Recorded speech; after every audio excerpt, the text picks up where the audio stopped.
Hola, bienvenidos a emunahoy.com.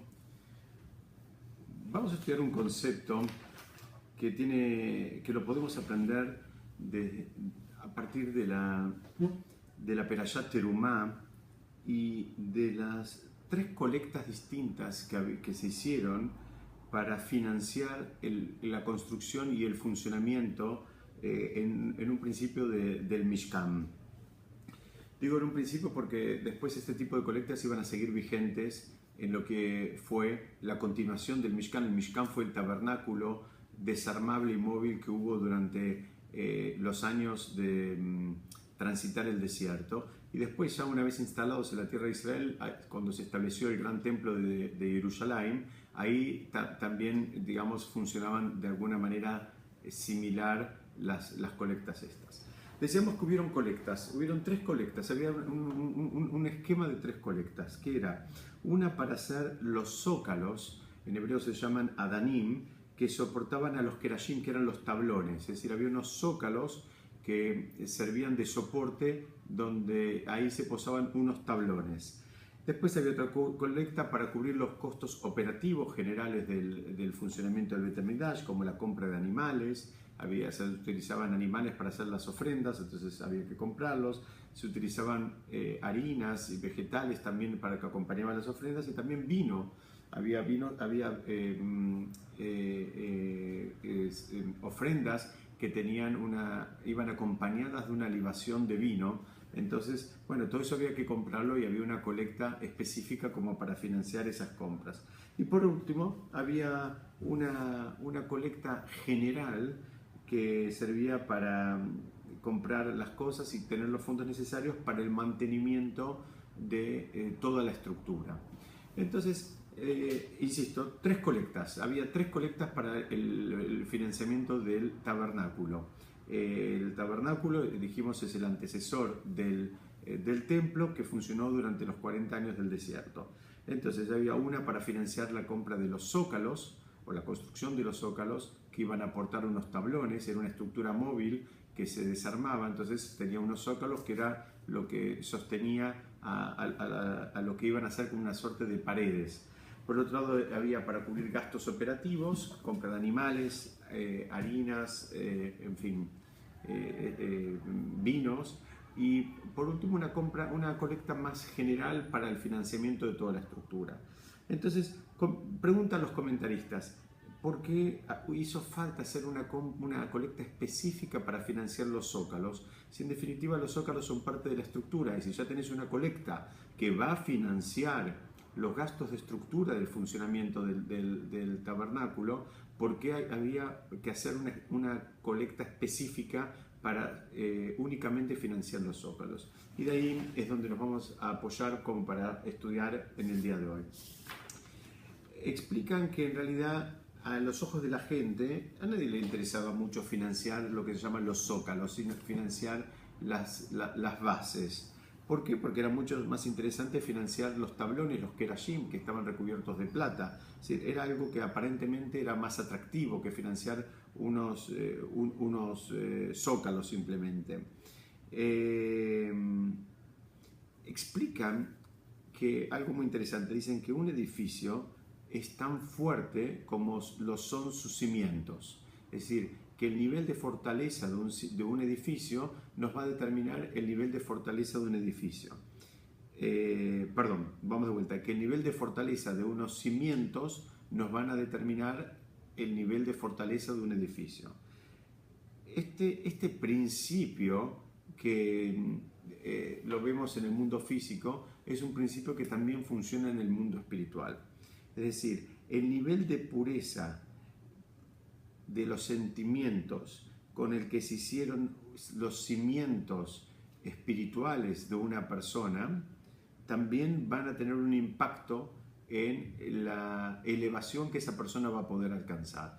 Es decir, a mayor pureza de sentimientos va a haber una elevación más pronunciada. Y eso es lo que Hashem nos quería enseñar, y por eso es que le instruyó a Moshe a hacer una colecta específica y diferenciada para los cimientos. ¿Por qué?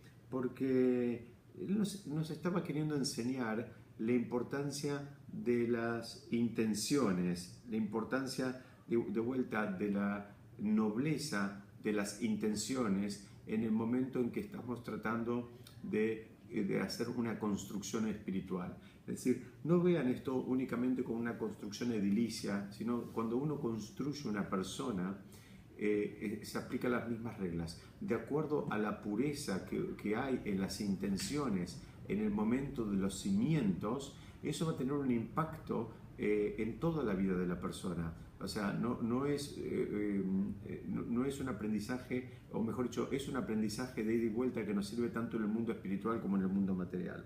Y para ilustrar un poquitito este concepto, quiero compartir con ustedes una historia de un sabio del Talmud que está relatada en el Tratado Hagigá, en la página 15, y cuenta la historia de un sabio que se llamaba Elisha ben Abuyá. Elisha ben Abuyá fue un gigante, realmente fue un gigante, y que en un momento de su vida sucumbió, digamos, ante la cultura griega, y él se fue del camino, se fue con una mujer, digamos, se perdió. Entonces, es una historia muy triste, muy trágica, porque no era una persona común, era una persona muy elevada y está muchas veces mencionada a lo largo del Talmud. Cuenta ahí mismo en la historia que cuando él se apartó del camino, salió una voz del Shamaim, salió una voz del cielo, y ya no lo nombró a él por su nombre, sino lo nombró como el Ajer. El Ajer quiere decir el otro. Y tal es así que cuando todavía, digamos, vemos a lo largo del Talmud que él es citado, porque insisto, había sido un gigante espiritualmente hablando, se refiere el Talmud, o sea, sus propios compañeros, se refieren a él como el Ajer, quiere decir el otro. El otro porque evidentemente era alguien para ellos desconocido, hasta un punto de su vida había tenido una actitud y un comportamiento y a partir de ahí tuvo otra actitud y otro comportamiento, y entonces dice, bueno, este no es el mismo, es otro. Entonces preguntan, ¿qué le pasó a él? ¿Qué es lo que le pasó que siendo una persona que tuvo una vida espiritualmente tan elevada y después poder irse del camino de esa forma? No pensemos en una vida espiritual como la que tenemos nosotros, pensemos en una vida espiritual en el marco del gran templo de Jerusalén, donde estaba la Shejinah, la presencia divina estaba revelada. Entonces todavía la pregunta es mucho más fuerte. Entonces, para explicar esto hay que ir hay que ir a otro tratado del Talmud, en este caso no del Talmud babilónico, sino del Talmud Yerushalmi, el Talmud de Jerusalén, donde ahí él mismo relata su propia historia. Cuentan que él era hijo de un señor muy honorable de la ciudad de Jerusalén, y que cuando hizo un Brit Milá invitó a todos los grandes Jajamim de la época. Es decir, el padre de este señor que se llamaba Eliezer ben Abuyá invitó a todos los grandes sabios de la época a la ceremonia del Brit Milá. Había dos sabios, uno se llamaba Rabbi Eliezer y otro Rabbi Yoshua. Eran dos gigantes que fueron al Brit Milá, pero en lugar de sentarse o participar de la ceremonia con todo el resto de los invitados, ellos se quedaron en un cuarto aparte y se quedaron estudiando y repasando lo que habían estudiado en los últimos días. Es decir, en el marco de toda la fiesta, ellos se fueron un costadito y se pusieron a estudiar. Cuenta ahí la Gemara, el Talmud, les decía en el Tratado Hagigá, pero del Yerushalmi, que en el medio del marco de sus estudios, un fuego bajó del cielo y los rodeó. Entonces el padre de Elisha ben Abuyá vino y les preguntó, ¿qué les pasa a ustedes? ¿Qué me quieren quemar la casa? ¿Quieren incendiar la fiesta? Estoy en el medio de una fiesta y ustedes están acá jugando con fuego. Y ellos dijeron, no, mira, estamos estudiando. Y cuando estamos estudiando eran personas, insisto, eran personas muy elevadas, eran gigantes espiritualmente hablando. Entonces dicen que cuando ellos se sentaban a estudiar y tenían una pureza en su aproximación al estudio tan profunda, que dicen se daban las mismas condiciones que se habían dado en el monte de Sinaí en el momento de la entrega de la Torá. Es decir, que ese fuego que bajaba es el mismo fuego que bajó en el momento que había sido entregada la Torá. Entonces, ante esta explicación que le dan estos dos sabios que se llamaban Rabí Eliezer y Rabí Yoshua, el padre de Elisha ben Abuya dijo: si es así, yo quiero que mi hijo sea como ustedes, que mi hijo también tenga esta experiencia gloriosa que ustedes están teniendo, esta experiencia de poder, digamos, hacer que lo que él haga en el mundo material tenga un impacto y se vea en el mundo espiritual. Es decir, el impacto en el mundo espiritual siempre lo tiene, lo que no siempre pasa es que veamos digamos, las consecuencias. El impacto existe, pero no lo vemos. Es como explican muchas veces, es como la ley de lo espiritual es como la ley de la gravedad. Que no la veamos, que no veamos las consecuencias o la relación causa-consecuencia desde el punto de vista espiritual, no significa que no exista. Es decir, tampoco vemos cómo funciona la gravedad, no la podemos, entendemos cómo funciona porque la estudiamos, pero no la vemos, y el hecho de que no la veamos no significa que invalida, no invalida la disciplina, no significa que no tenga un impacto. De la misma manera que la gravedad hace su trabajo, aunque no veamos exactamente cómo es que lo hace, de la misma manera las cuestiones espirituales tienen un impacto en los mundos espirituales aunque nosotros no lo veamos. Es decir, que nosotros no veamos algo no significa nada, significa simplemente que no tenemos el ojo entrenado, pero si tuviéramos el ojo entrenado podríamos ver la relación causas-consecuencias, no solamente en el mundo material, sino también en el mundo espiritual. Entonces explican algo muy interesante en relación a todo esto, y dicen que el padre no tuvo motivos puros cuando puso a su hijo a estudiar Torah. Es decir, el padre cuando decidió enviar a su hijo o dedicar la vida de su hijo o parte de la vida de su hijo, una parte importante de la vida de su hijo al estudio de Torah, no lo hizo simplemente porque quería que su hijo tenga una vida espiritual, que quería que tenga una vida espiritual elevada, que quería que sea una mejor persona, quería que sea una persona con conductas altruistas, quería que sea una persona que haya trabajado su egoísmo y lo haya anulado en su mayor proporción. Él no tuvo ninguna de esas intenciones, él simplemente tuvo la intención de la consecuencia o del objetivo, de la gloria, la misma gloria por la cual él se había deslumbrado en el momento de que estos dos sabios estaban estudiando y bajó como un fuego del cielo. Dice, esa misma gloria es la que él quería para su hijo, pero todo el resto de trabajo de cualidades, de trabajo de midot, se dice en hebreo, que mencionamos hace 2 minutos, que tiene que ver con ser mejor persona, con refinarse, con tener una actitud más altruista y demás, a él no le importaba, a él le importaba que llegue a ese nivel.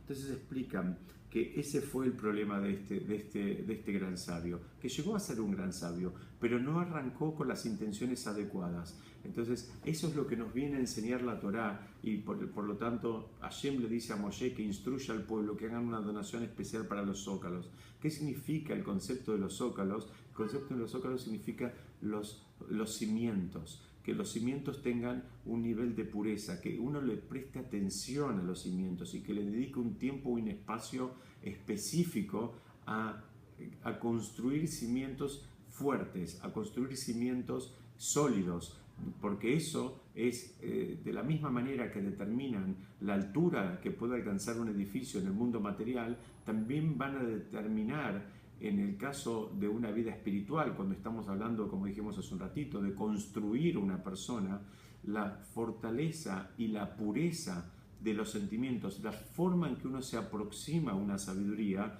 va a determinar hasta dónde uno puede llegar en esa sabiduría. Si uno se aproxima con una actitud de respeto, con una actitud de humildad, con una actitud de querer digamos, incorporar una disciplina nueva y básicamente con una actitud de honestidad, lo más probable es que todos esos cimientos que le está haciendo los va a terminar construyendo de manera tal que le van a permitir alcanzar niveles bien elevados. Ahora, cuando toda esa aproximación tiene que ver con una moda, tiene que ver con intenciones ulteriores, tiene que ver con que busca el reconocimiento de los pares o la aceptación de los pares y demás, o como en el caso que contamos de este personaje del Talmud que se llamaba Elisha ben Abuya, que el padre lo único que le interesaba era que él llegue al mismo nivel que estos dos gigantes, porque se había deslumbrado con eso. Entonces su objetivo no era un objetivo que tenía que ver con el proceso, sino que tenía que ver con un momento específico al cual él aspiraba a llegar. Bueno, vemos que los resultados, a partir de que este hombre se fue del camino y terminó siendo llamado como el Ajer, vemos que los resultados no siempre son los resultados que nosotros esperamos. En definitiva, la Torá nos está enseñando que hay cosas que parecen ser menos atractivas. Si a nosotros nos dieran a elegir financiar un zócalo o financiar un tablón revestido en plata o financiar otra estructura revestida en oro, seguramente todos quisiéramos empezar financiando lo que tenga que ver con el oro, después lo que tenga que ver con la plata, y seguramente tendríamos muchas menos intenciones en involucrarnos en algo tan básico como los zócalos.